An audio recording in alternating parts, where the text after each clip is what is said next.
We want to welcome everybody to a very special Pre-Shavuot morning of learning. This year here in our community, once again, unfortunately, we're not going to be in shul for a yontif, but learning Torah is sacrosanct to what we stand for. And even though we won't have a Tikkun Leil Shavuot, we thought that we could be able to have wonderful shiurim from world-class Torah scholars throughout the world, literally throughout the world. We're going to be hearing from scholars across the globe this morning, and we want to thank our three families that are co-sponsoring this program. We want to thank Tracy and Joey Goldstein in memory of their mother, Cecile Dolphin, Zichrona Livracha, and of their children. We want to thank Rena and Eisenberg and their families in memory of Shurin and Rena's parents, Nettie and Irving Eisenberg, Zichronam Livracha, and Olga and Edward Simon, Zichronam Livracha, and Aviva and Scott Krieger in memory of their grandparents. May their memories be a source of bracha for their family and for everyone. So we want to thank our wonderful scholars that are joining us over the globe. We want to begin our program with a presentation by Rabbi Dr. J.J. Schacter entitled Celebrating the Holiday of Shavuot, Reflections on Matan Torah. Rabbi Dr. J.J. Schacter is well known to all of us. He's the University Professor of Jewish History and Jewish Thought and Senior Scholar at the Center of Jewish Future at Yeshiva University. He's also an expert in the Rav's thought. He was the founding dean from 2000 to 2005 of the Rabbi Joseph B. Soloveitchik Institute in Boston. He's the mentor of almost every pulpit rabbi in the country today. And he's a dear friend of mine, and I'm honored to be able to ask Rabbi Dr. J.J. to begin the presentation of our learning for Pre-Shavuos. Rabbi Schacter. I want to thank you, Rabbi Muskin, very much for the wonderful introduction and also for inviting me to participate in this exceptional program. I have in front of me the schedule for today, Katonti, that I should be part of such an illustrious group of people who you will be learning from over the course of this morning. I also want to thank those families that Rabbi Muskin mentioned earlier for sponsoring today's program. I feel really, really badly because we're so far away from one another. I have had over the years the privilege of coming to visit your shul, I would say probably at this point many times, but I have as yet not had the privilege of being in your new building.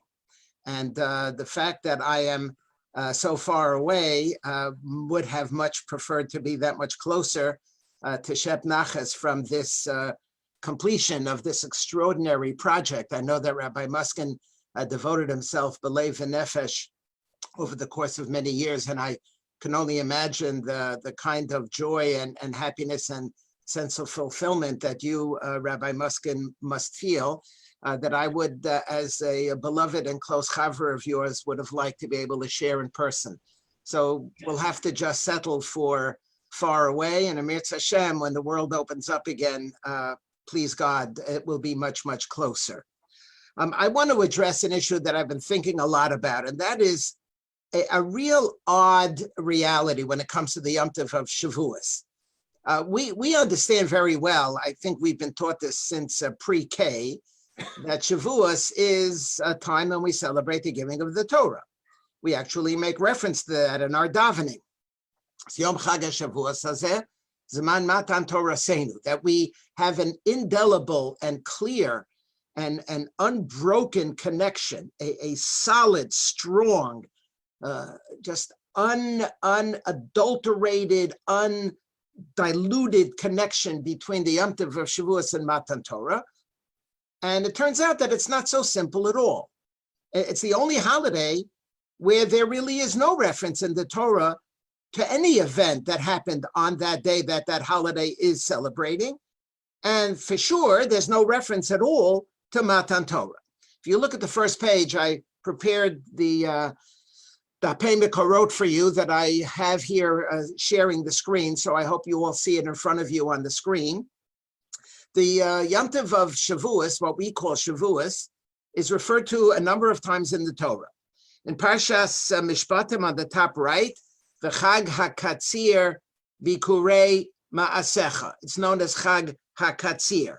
If you move to the left, and also in Shmos and Perek Tisa, it's known as Chag Shavuot. If we go to Bamidbar Perek Chavches, Ubiyom HaKippurim. If we go to Devarim, V'asisa Chag Shavuos Lashem Elokecha. Now, in each one of these cases, Chag HaKatzir Bikurei Ma'asecha, V'Chag Shavuot Hazelecha Bikurei Katzir Chitim, Ubiyom HaBikurim Ba'akrivchem Mincha Chadasha Lashem, Shiva Shavuot Tisparloch Mehachel Chermesh Bakama, Tachel Lispor Shiva Shavuot V'asita Chag Shavuot. In each one of these cases, there's a reference to the holiday of Shavuos, and then later on again, Chag HaMatzos, Chag HaShavuos, V'Chag HaSukkos. Not a word about Matan Torah. It's all agricultural. Chag HaKotzir is agricultural, Bikurim is agricultural, and even the two references to Shavuos, it's framed Mehachel Chermesh Bakama, it's framed Bikurei Katzir Chitim. It's all agricultural. There's not a word about its association, which we so simply assume as Aleph Beis, as pre-Aleph Beis, not a word in the Torah. Abarbanel in his commentary in Parshas Emor asks this question. Hasheilah Hayud Zayin at the bottom right of the first page.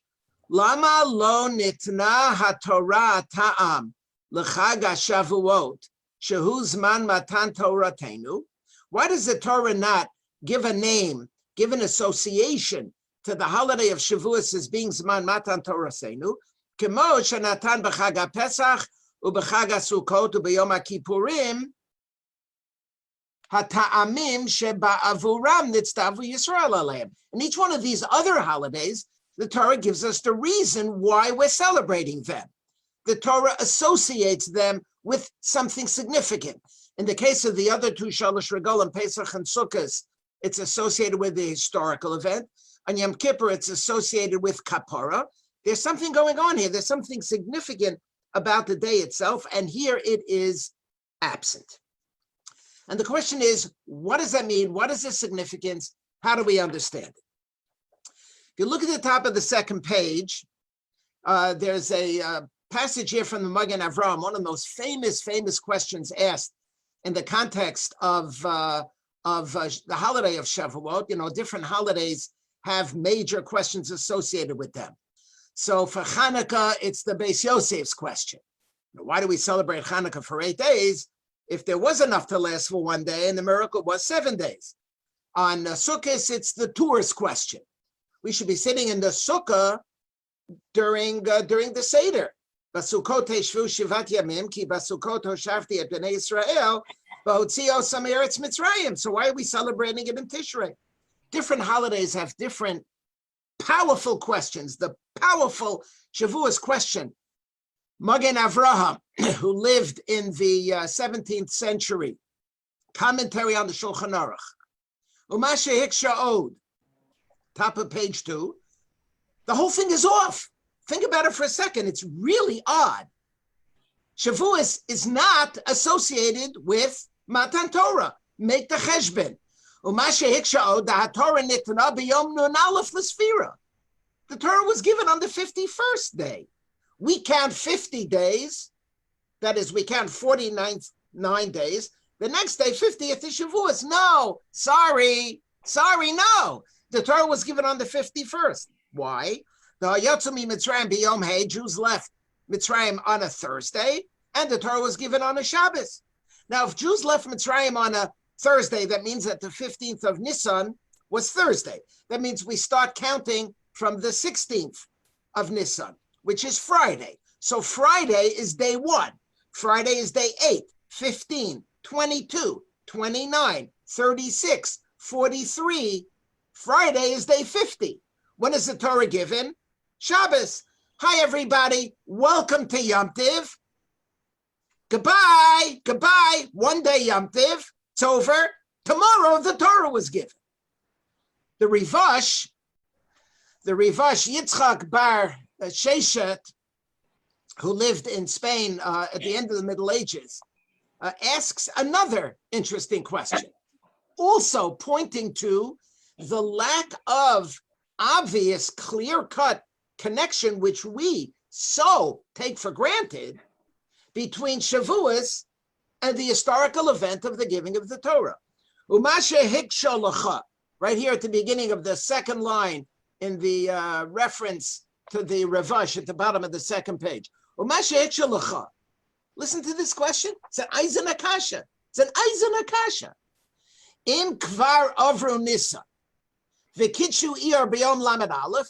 Let's say, there's a choice. We have an option that each month could last either 29 days or 30 days, which means that the Kiddush HaChodesh, the Rosh Chodesh, is announced either on the 30th day, which means that the previous month had 29 days, and the 30th day is day one of the next month, or it's announced on the 31st day, which means that the previous month has a full 30 days. Now, in a circumstance where im kvar avru Nisan, v'kitshu er b'yom lamed aleph, which means that Nisan was a mole, which means it was 30 days, and Rosh Chodesh year is on the 31st. Ma tzorech lahamtin le'edim lekadesh Chodesh Sivan? What do I care when Rosh Chodesh Sivan is? Sha'arei tzorech lekacho b'yom shloshim. We must perforce insist that Chodesh Iyar should only have 29 days, and that Rosh Chodesh Sivan is on the 30th day. Kedei sheyashlimu chamishim la'omer b'shisha b'Sivan shebo nitnu Torah. The Torah is given on the 6th of Sivan. We celebrate Shavuos. For us, the first day in Eretz Yisrael, the only day, on the 6th of Sivan. That's when the Torah was given. We need to celebrate Shavuos on the day the Torah was given. That's the common point of departure. So if that's the case, if Nisan is 30 days, so you count Nisan is 30 days, Iyar must be 29 days, because we have to make sure that Shavuos, the 50th of the counting of the Omer, will be on the 6th of Sivan. So who needs Eidim? Who needs a whole tekes in the Beit HaMikdash to go figure out Mekudesh HaChodesh? Doesn't matter. It totally doesn't matter at all. And he goes on to say, Yesh Lomar, I hate to break it to you. I really hate to break it to you. This is puncturing so much of what we have been accustomed to our whole lives. Yesh Lomar she'ein kepeda bazeh. You know what? Doesn't matter. Doesn't have to be. Shalotala hakosov chag shavuos. Shalotala hakosov chag shavuos b'yom Matan Torah. Because Shavuos, in fact, does not have to be linked specifically to the giving of the Torah. The Torah only associates it with the 50th of the Omer. But these days, where we happen to know how the calendar falls out, so we happen to know that Nisan is always 30 days, and Iyar is always 29 days. So then it turns out that these days, Kalim Chamisha LaOmer B'Yom Vav B'Sivan Shenitno Bo Torah L'Das Rabbana. So it turns out that it's okay. We happen to make it turn out that it's okay. These days, it happens to be okay. V'lozeh Onu Maskirim B'Tfila Zman Matan Torah Seinu. That's why we mentioned Zman Matan Torah Seinu in the davening. But not because it was originally set up to be that way. Continues to say towards the bottom, Umikamakam lamdenu, mikamakam lamadnu, she'ein hechrach lihiyos chamishim yom laomer shetala bo hakosov chag shavuos sheyihye biyom shenitna boto. That's it. The day that the Torah identifies as the holiday of Shavuos, namely the 50th day of the Omer, need not be ein hechrach, that it has to be sheyihye biyom shenitna boto. Shocking. Doesn't have to be. Torah doesn't say it. Doesn't have to be. And it could be that it won't. If you make the cheshbon, the Gemara says in Rosh Hashanah, on Davav Amid Aleph, that it's possible even for Shavuos to be on the 5th of the month of Sivan if both Nisan and Iyar turn out to be 30 days. So what's going on here and how do we understand this? I mean, this is really amazing when you think about it, something that we have assumed since pre-childhood and is so clearly identified and part of our understanding of what this. Rabbi Muskin, can you ask people to please mute themselves? Yes, please. Everybody should be muted, please. Okay. Maybe you could mute everybody? That's Rabbi Proops, I have to ask.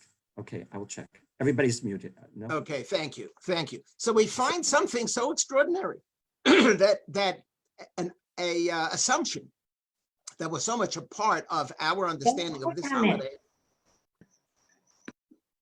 in fact, turns out not to be a correct assumption at all.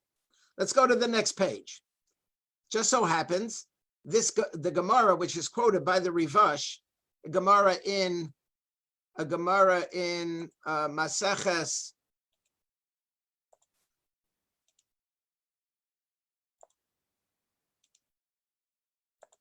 Psachim. The Gemara says in Psachim as follows, on the right side of page 3. Rabbi Eliezer Omer, Ein lo adam b'yamtiv elo o ochel v'shosa o yoshev v'shona. Very well-known disagreement in the Gemara. When it comes to Yamtiv, either you have Gashmias or you have Ruchmias. It's an either-or proposition. Either you spend your day eating and drinking and enjoying physically, or you're sitting and learning in the Beis Medrash all day. Rabbi Yeshua says, no, you divide it, half and half. And the Gemara says that they're both based their interpretations, Ushnehem Mikra Echad Doshu. They both darshan from the same pasuk. One pasuk says, Atzeres LaHashem Elokecha, and one pasuk says, Atzeres Tiyeh Lachem, that the holiday is for God. And the other pasuk says the holiday is for you.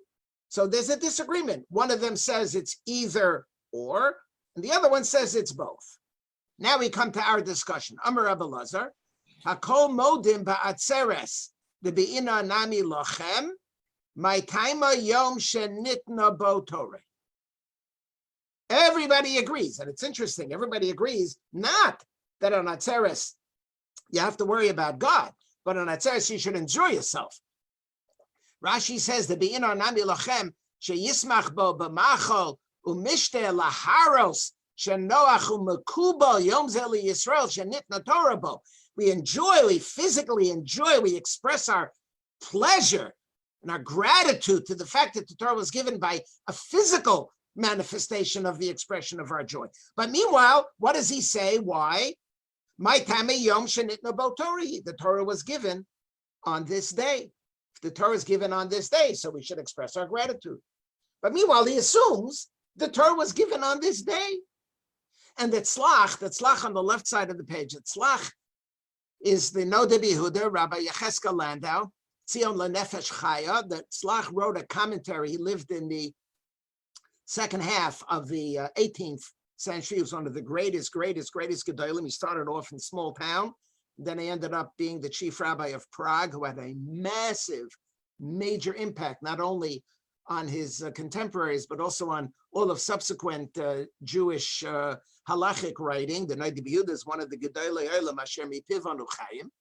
The Noda B'Yehuda, in his commentary on Psachim, one of the Masechtas that he wrote under the rubric, under the name of Tzlach, points out that in fact, it's not so simple that the Torah was given on the holiday of Shavuos. And he says as follows. It's a long tzlach. I don't have the time to go through the whole thing, but I'll just point out to you something very interesting. He says, Na'aseh v'nishma, I'm highlighting this section about 2/3 of the way down, beginning of the line. Na'aseh v'nishma amru b'chamisha b'siva. Na'aseh v'nishma was recited on the 5th day of Siva. V'hischil kabbalas haTorah az. And our receiving of the Torah began with our declaration of Na'aseh v'nishma on the 5th day of Sivan. That's when Kabbalah Satorah began. Sharei kiblu aleim lishmoa velasos. So the process begins. It's a process. It's not just a one time or one moment or even one day event. It's a process. Begins on the 5th with our commitment and assertion of Nasav and Ishma. Omnam lo nigmar ad matan Torah mamish. But it doesn't conclude until the Torah was actually given. V'lochein, he says, where it's underlined now, la'aniyas daiti, kol hani tlosa yome nikraim matan Torah. The 5th and the 6th and the 7th are called Matan Torah. The Chamisha kibalnu aleinu Nasav v'nishma. Nasav v'nishma was on the 5th. The 6th, he says, quoting a Gemara in Shabbos, that the Torah was originally supposed to be given then. And in fact, according to one opinion, ubishvi'i haisa Kabbalah Satorah b'poa. So what we have here is not a lockstep, clear-cut, inextricable link between Shavuos and Matan Torah. What is it? It's not Yom Matan Torah. It's Zman Matan Torah. And it could therefore conceivably be that Shavuos comes, 50th day of the Omer, and Shavuos goes, and there is no celebration of Matan Torah. There's no celebration. It's the time. It's the season of Matan Torah. Yes, I mean, it's pretty close. You're off maybe by a day, but it's very, very striking. What do you mean off by a day? Off by a day? What are you talking about? What do you mean you're off by it? This is Judaism, this Jewish law. You are off by a day. But we're off by a day because, in fact, it doesn't really matter because the Torah, in fact, never linked Shavuos with Matan Torah. I want to raise for you one final context in which this issue arises. One final context, and that is Yom Tov Sheni. I would say Rabbi Muskin would agree with me that one of the major questions that we have to deal with, we rabbis have to deal with in our community is Rabbi. Yom Tov Sheni. Yom Tov Sheni, come on, Yom Tov Sheni. You know, I can go to Israel, I could buy a little piece of the rock in Israel, and there's no Yom Tov Sheni. And anyway, we already know exactly when the holiday should be. It's been like a couple of millennia almost since we figured this out. La plug. Why do we need, thank you. It's going to be a good program. Thank you. Genius. Look at the Rambam. There's so many shiurim, it's like overwhelming. I'm sure for you have it also. Is that rabbi that used to listen to us, he's still doing his thing? I don't know who's talking. Whoever is talking is inappropriate. What's his name? Whoever is talking, save your wisdom for your home. Hey, Rabbi Muskin, you have such an exciting shul. They must share their beautiful words of Torah. What a bracha you have. What a bracha. Look at the Rambam. Hilchos Kiddush HaChodesh Paragimel. The Rambam says that the notion of Yom Tov Sheni is because we don't really know exactly when Rosh Chodesh is going to be. Now listen to what he says underlined. Ukedesha lo lachlog b'moados. Hiskinu chachamim shekol makom she'ein shluchei tishrei magiin sham osin shnei yamim, in order that there should not be a distinction between the holidays. Afilu Yom Tov Shel Atzeres. Afilu Yom Tov Shel Atzeres. Now, what does it mean, even Atzeres? It's obvious, because Atzeres is counting 50 days from the second day of Pesach. So by the time we're done with Nisan, we know exactly when 50 days from the second day of Pesach is going to be. We know that exactly. So the Rivash asked, who needs the shluchim to come for Iyar? The Rambam is saying, who needs Yom Tov Sheni? Count it down, we're done. It's not an option. This can't be any other way. What's the answer? Kedei shelo lachlok b'moados, so that we shouldn't make any distinction between the holidays. The fact that the Torah identifies Shavuos, not as I've been trying to say, by any historical event that happened on a particular day, but by counting 50 days from the beginning of the counting of the Omer, which is the second day of Shavuos, and does not link the two organically, led the Chatam Sofer, and this is my final point, to a very fascinating conclusion. So you would think the Rambam, you don't really need it on Yom Tov Shel Atzeres. I mean, you need it for all the other holidays, but what's the answer? So we threw in Shavuos. This Rambam, ironically, led to a very chamor ruling by the Chatam Sofer. Here was the issue. In the community of Brod, the following happened.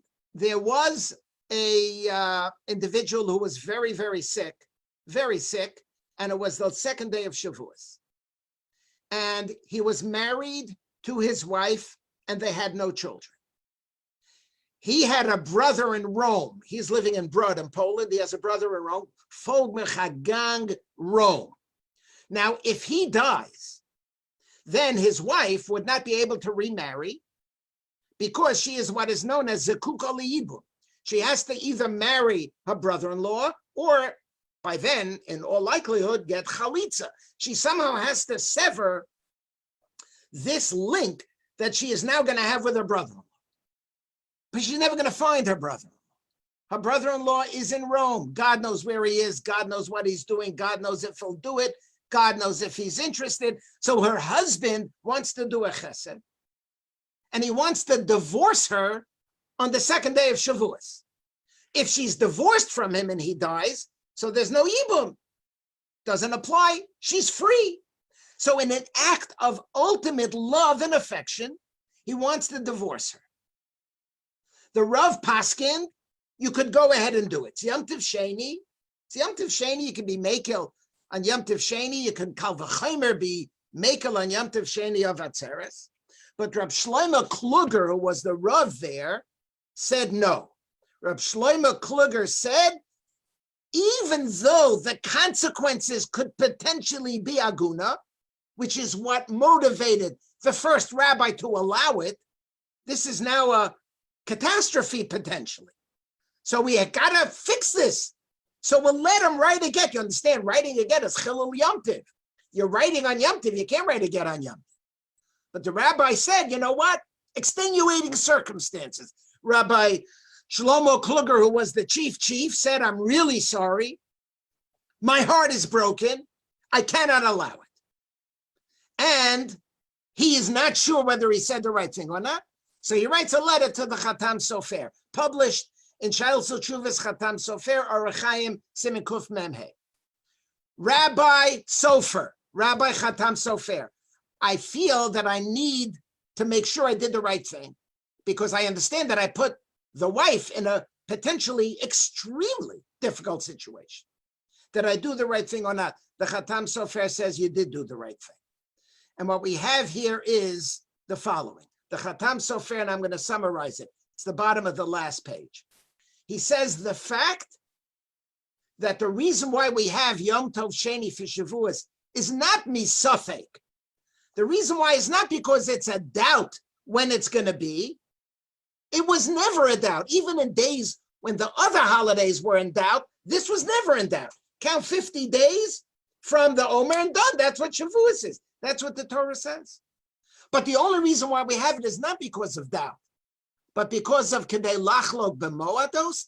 That makes this Yom Tov Sheni even more chamor than the other Yom Tov Sheni. He says, I'm not addressing whether you could do it on the second day of Pesach or on the second day of Sukkot. To do it on the second day of Shavuos, it's even more chamor because the inyan of the second day of Shavuos comes not because of Safek. There is no Safek because the Torah says count 50 days from the second day of Pesach. It had nothing to do with Safek. It has to do with Kadesh Lo Lachlok B'Modos, and therefore it's more Chamer. So what do we have now in conclusion? What we have here is a series of texts and a series of proofs that in fact Shavuos is not necessarily directly and inextricably linked with the giving of the Torah. We have the fact that the Torah itself, I gave you 4 places, doesn't link it. The Magen Avraham says the Torah was given on the 51st day, not on the 50th. The reverse says, what do I need witnesses to come to tell me when Iyar is? I just count 50 days. The Tzlach says Nasav and Ishma was given on the 5th. It's like a time frame. It's not a specific time. And the Chassam Sofer and the Diuk and the Rambam says that because it's not linked to any specific date or event, it's only the 50th day of Pesach, the only becomes much more chum. So as we count down now, we've got a couple of days to go. Today is a very special day because today is neither here nor there. Yesterday was Rosh Chodesh, and tomorrow begins the Shloshis Yimei Agbola. Today, the second day of Sivan, is known as Yom HaMiyuchas.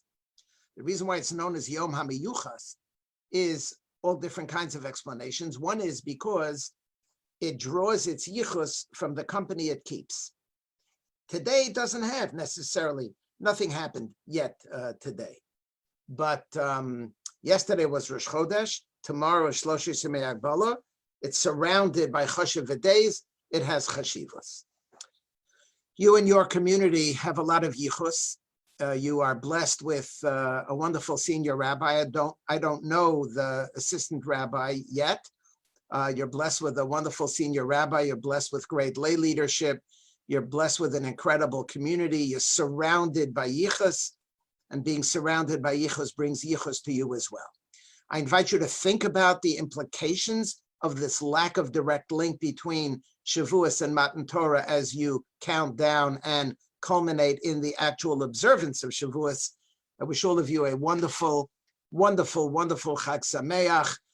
We should be healthy, we should be well, we should get out of this horrific challenge that we have to be able to once again join together in full joy, harmony, and happiness as a full community in your beautiful shul and in the place where all of Jews and all of humanity could share with happiness and with good health. Chag Sameach. Thank you so much, Rabbi Dr. Schacter. A wonderful presentation as always. And we do look forward to having you come in person to Young Israel of Century. Thank you. Thank you. Look forward as well. Oh, Look forward as well. Enjoy the rest of the morning. You're all blessed. Be well. Bye-bye. Thank you. Thank you.